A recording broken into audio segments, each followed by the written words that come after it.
Welcome back to channel ஜோப் சரி Tamil. Railway டிபார்ட்மெண்ட்லேருந்து சூப்பரான opportunity வந்திருக்கு. இந்த மாதிரி வேக்கன்சிலாம் எப்போவாது தான் வரும். அதாவது பல பேருக்கு ட்ரீம் அப்படின்னே சொல்லலாம். ரயில்வே டிபார்ட்மெண்ட்டில் அசிஸ்டண்ட் லோகோ பைலட், அதாவது ஏஎல்பி அப்படிங்கிற பதவி. என்ன ப்ரோ இது பதவி அப்படின்னா, ட்ரெயின் ஓட்டுறாங்கல்ல அந்த பதவி. அதற்கான அறிவிப்பை ரிலீஸ் பண்ணியிருந்தாங்க. நம்ம ஆல்ரெடி எக்ஸ்பிளைன் பண்ணி வீடியோ போட்டிருந்தேன், எப்படி அப்ளை பண்ணுறது அப்படிங்கிறதுக்கும் வீடியோ போட்டிருந்தேன். இப்போ இது தொடர்பான அப்டேட் என்ன அப்படின்னா, இந்த வேலைக்கான லாஸ்ட் டேட்டை எக்ஸ்டெண்ட் பண்ணி வர 19ஆம் தேதி வரையும் டைம் நீடிப்பு பண்ணியிருக்காங்க.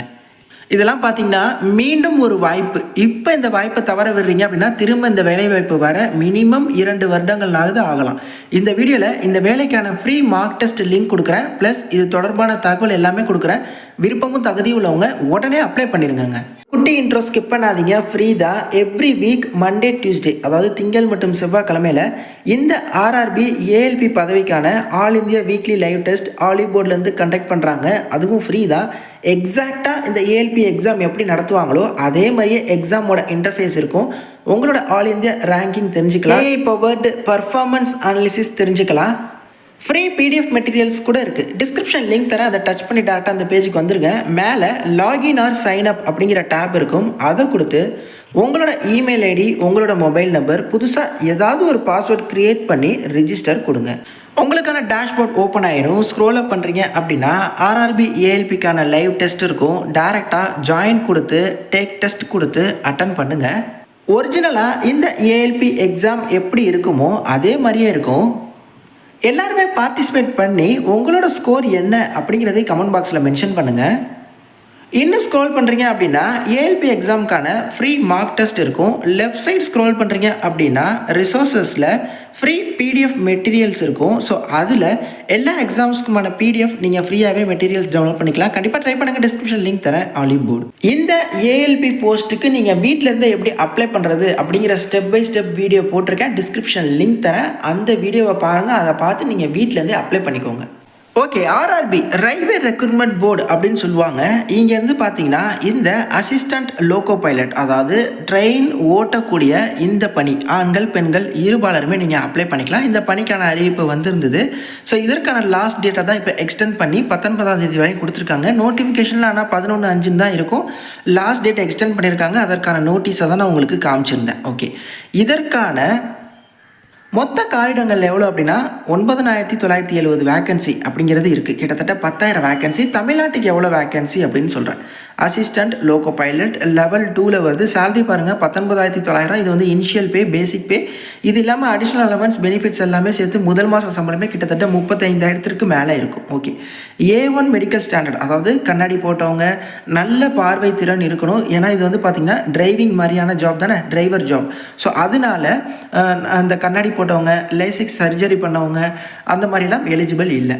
18லேருந்து 30 வயது வரை உள்ள ஆண்கள் பெண்கள் இருபாலருமே அப்ளை பண்ணலாம். ப்ளஸ் ஏஜ் ரிலாக்ஸேஷனும் இருக்குது. அது என்ன அப்படிங்கிறதையும் சொல்கிறேன்.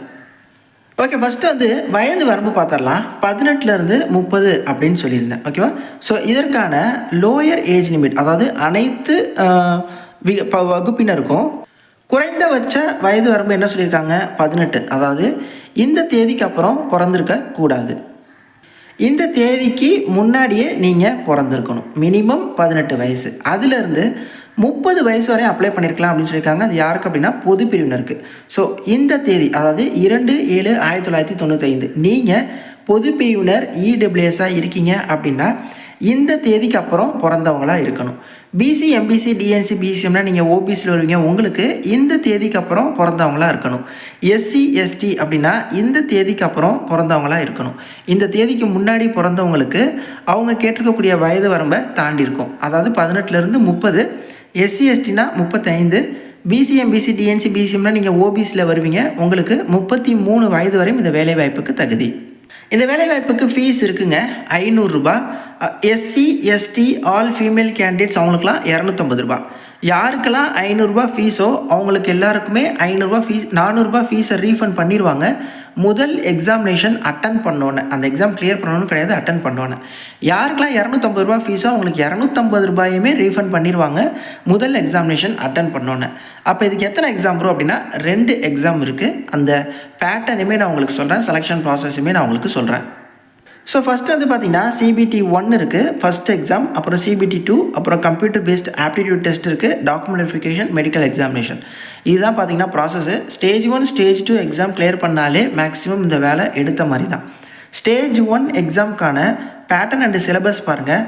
1 மணி நேரம் தான் இந்த எக்ஸாம் நடக்கும். 75 கொஸ்டின், ஒரு கொஸ்டினுக்கு 1 மார்க்கு. ஒரு கொஸ்டின் தப்பாக எழுதிங்கன்னா 0.33 மார்க் வந்து டிடெக்ட் பண்ணுவாங்க. ஓகே, இதான் பார்த்திங்கன்னா பேட்டர்னு. அடுத்து இதற்கான சிலபஸ் என்ன ப்ரோ அப்படின்னா, CBT 1ல் maths, mental ability, general science, general awareness இதில் இருந்தால் அவங்களுக்கான கேள்விகள் வந்து இருக்கும். அதே மாதிரி தேர்வை நீங்கள் தமிழில் கூட நீங்கள் சூஸ் பண்ணி எழுதிக்கலாம். இதில் கிளியர் பண்ணுறவங்கள நெக்ஸ்ட்டு CBT 2க்கு கூப்பிடுவாங்க. CBT 2க்கான பேட்டர்ன் பாருங்கள். CBT 2 அப்படிங்கிறது 2.5 மணி நேரம் நடக்கும். பார்ட் A பார்ட் Bன்னு 2 செக்ஷன் இருக்கும். பார்ட் Aல 100 கொஸ்டினும் பார்ட் Bல 75 கொஸ்டினும் இருக்கும். ஸோ இந்த பார்ட் Aல பார்த்தீங்கன்னா திரும்ப அதே தான், maths, general intelligence, basic engineering science. Part B syllabus for part B. Part Bயில் என்ன ப்ரோ கேட்பாங்க அப்படின்னா, அது நம்மளோட அந்தந்த சப்ஜெக்ட் ஆர் ட்ரேடை பொறுத்து, நம்ம என்ன டிசிப்ளினோ அதை பொறுத்து. உதாரணத்துக்கு எலக்ட்ரிக்கல் அப்படின்னா இது தொடர்பாக, ஸோ எலக்ட்ரானிக்ஸ் அப்படின்னா இது தொடர்பாக, மெக்கானிக்கல் அப்படின்னா இது தொடர்பாக, ஆட்டோமொபைல் அப்படின்னா இது தொடர்பாக. இதுலேருந்து உங்களுக்கு அந்தந்த கன்சர்ன் சப்ஜெக்ட் தொடர்பாக கேள்விகள் வரும். அடுத்து கம்ப்யூட்டர் பேஸ்ட் ஆப்டிடியூட் டெஸ்ட் இருக்குது. இது வந்து பார்த்திங்கன்னா கொஞ்சம் ஈஸி தான். ஸ்டேஜ் 1 ஸ்டேஜ் 2 கிளியர் பண்ணால் இது ஓரளவு நம்மளால் ப்ரிப்பேர் பண்ணிட முடியும் அப்படிங்கிற மாதிரியான ப்ராசஸ் தான் அதுக்கப்புறம் எல்லாமே.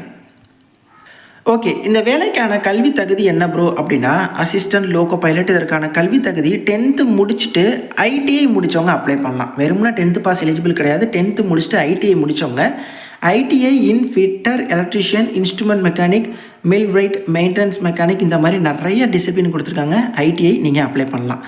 அப்படி இல்லைனா டிப்ளமோ அப்ளை பண்ணலாம். Diploma mechanical, electrical, electronics, automobile apply பண்ணலாம். அப்படி இல்லைனா BE.Tech கூட அப்ளை பண்ணலாம். Mechanical, electrical, electronics, automobile. இல்லை MEM.Tech கூட இந்த இதில் முடித்தவங்க அப்ளை பண்ணலாம். டைரக்ட் BE.Tech அப்ளை பண்ணலாம். இல்லை டிப்ளமோ முடிச்சுட்டு BE.Tech முடிச்சிருந்தாலும் நீங்கள் எலிஜிபிள் தான். மொத்தமாக கிட்டத்தட்ட 10,000 வேக்கன்சி இருந்துச்சா? நம்ம சென்னை ரீஜியனுக்கு பாருங்கள் 362 வேக்கன்சி இருக்குது. டீசெண்டான வேக்கன்சிங்க நம்ம சதர்ன் ரீஜியன். சென்னைன்னு கொடுத்துருக்காங்களே, அப்போ சென்னையில் மட்டும்தான் பணியா அப்படிலாம் கிடையாது. தமிழகம் முழுவதும் உள்ள பணி. ஆனால் நமக்கு ஹெட் வந்து சென்னை அப்படிங்கிறதுனால சென்னை அப்படின்னு சொல்லி மென்ஷன் பண்ணியிருக்காங்க. நீங்கள் எந்தெந்த கம்யூனிட்டியில் வரீங்களோ அந்தந்த கம்யூனிட்டியில் அப்ளை பண்ணிக்கோங்க. ஏன்னா எல்லா இதுலேயுமே அவங்க கம்யூனிட்டிலையுமே வேக்கன்சிஸ் வந்து ப்ராப்பராக வந்து கொடுத்துருக்காங்க. உதாரணத்துக்கு BC, MBC, DNC, BCMனா OBCயில் அப்ளை பண்ணுங்கள். OBC சர்டிஃபிகேட் அப்ளை பண்ணுறப்பயே தேவை இருந்துச்சுன்னா அதை வச்சு அப்ளை பண்ணுங்கள். இன்னும் 1 வாரம் தான் டைம் இருக்குது. அதுக்குள்ளே எடுக்க முடியாது அப்படின்னா வேறு வழி இல்லை, URL போட்டு அப்ளை பண்ணி தான் ஆகணும். URL அப்ளை பண்ணுங்கள்.